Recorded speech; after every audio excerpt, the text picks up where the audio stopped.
চাই, আমি তো তোর বিয়ে বাতিল চাই। তোর বিয়ে অবৈধ। তুই বুড়ো বেটার সাথে। আরেকটা মহিলারে আমি সাবধান করে দিচ্ছি, একটা ওই যে কাপড় বেচে, নাম বলবো না, নাম বললে হাইলাইট হয়ে যায়, অনলাইনে কাপড় বেচে। কালকে দেখলাম একটা আজে বাজে কথা বলছে জামাতের আমির নিয়া। আমি কিন্তু জামাতের জীবনেও আমার কোনো নাম নাই, কিন্তু তারে কোন এলাকার, ওই যে পদ্মার ওই পারে একটা এলাকা আছে না, নাম আছে দৌলাদিয়া, সেই এলাকার মহিলার মতো সে অনর্গল কথা বলছে।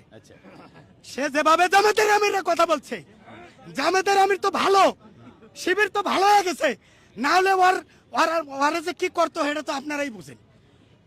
আচ্ছা এখন এটা কতটুকু মানে ওই যেভাবে এই তুই 5ই আগস্টের আগে তুই কইছিলি, তুই যে কইলি যে তাদের নিবন্ধন বাতিল চাই, আমি তো তোর বিয়ে বাতিল চাই। তোর বিয়ে অবৈধ। তুই বুড়ো বেটার সাথে ছিলি, তার টাকা পয়সা লুটে খালি। এখন